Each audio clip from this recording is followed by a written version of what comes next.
Every time we've done a presentation at diocesan convention, I think we pick up someone else. Someone comes to us and says, I didn't know that.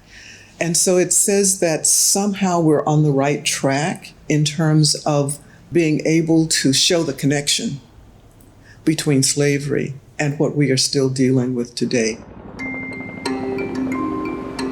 Why can't Black people just let it go, right? Why do they keep talking about slavery? Because we want to have a more equitable approach to living in concert with one another.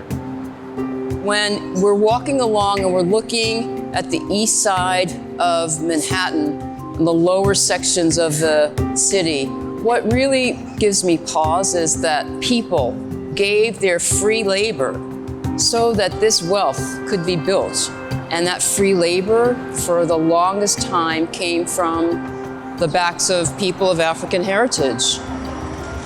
Our economic system became this racialized system, and the legacy of that economic system still exists today.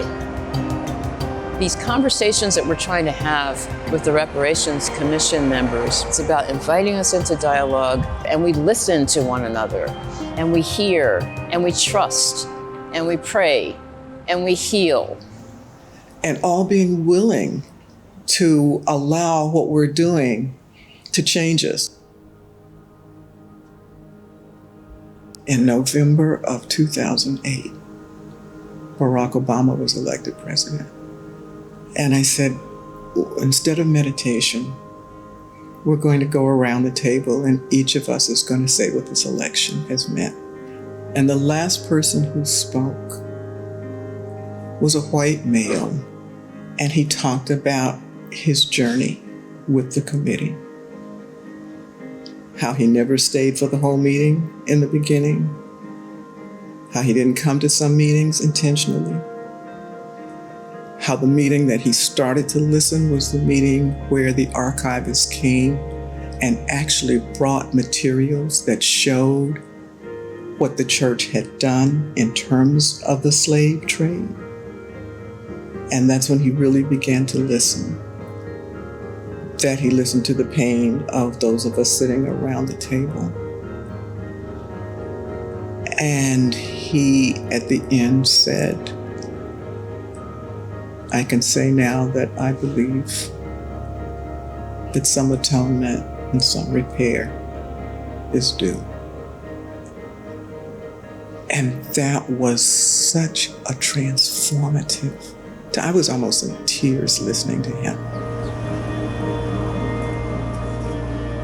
When we repair the world, when we do this work, we are being the church. And the church is called to repair the world. At a more practical level, all of those about us that are looking at our churches and asking, what does the church stand for? What is the church about? What is that church down the street offering me? Our response is that we are offering a taste of God's love. We are being beacons of God's hope. We are offering something that people can grab a hold of and feel and live into the transformation. And as we do that, we are also transforming ourselves. And frankly, I think it's better than shriveling up and avoiding the world, avoiding the issues, and just living in a shell. It is living into God's creation.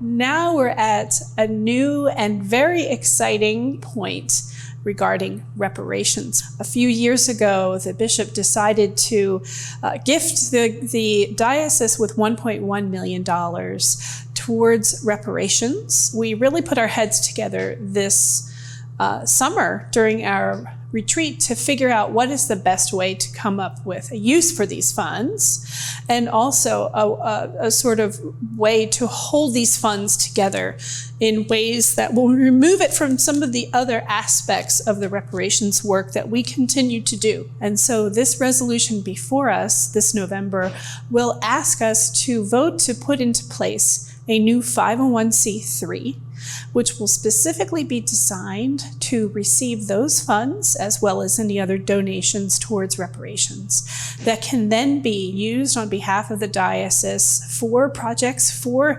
repair, whether it be through scholarships, whether it be through housing grants, whether it be through educational initiatives. We'll be deciding that together as a diocese. But in order to receive those funds and have them properly administered, we think the best thing to do is to set up a 501c3, a foundation that will receive and help to administer those funds on our collective behalf.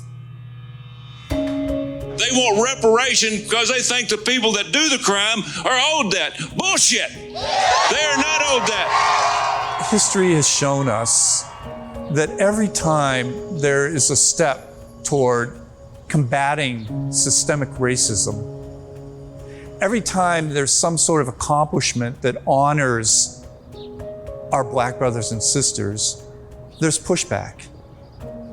And we can't fall into the trap of thinking that that's something back then. Because the reality is that pushback is happening even as we speak. And as Christians, we have to acknowledge the realities of the world about us.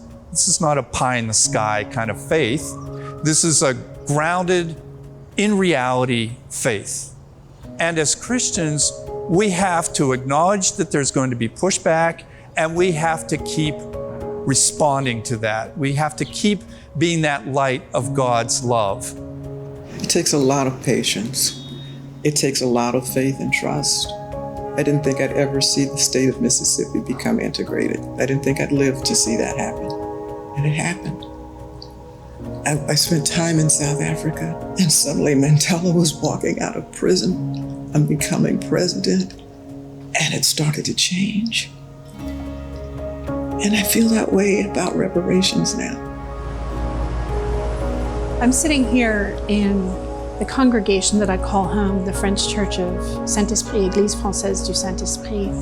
This is where I come to pray. And it's here that together we pray for healing, for justice for all of God's children. And we ask that you join us in prayer and that you join us in all of our collective efforts for reparations and for healing. Help us to pass this resolution, to take the work of reparations and reconciliation to the next level so that we can bless present and future generations as we heal the past together.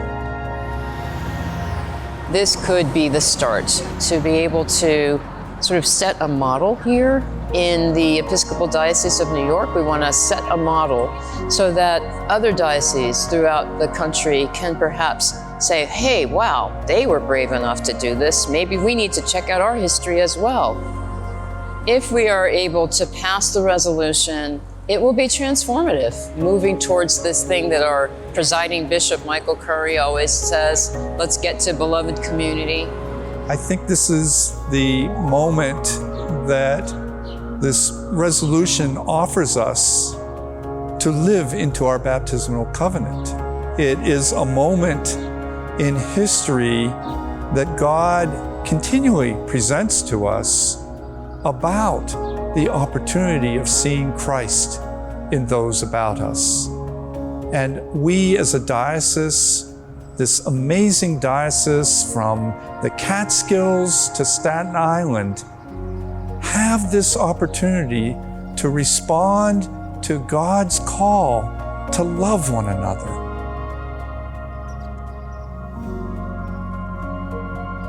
Support this resolution. Believe in our diocese.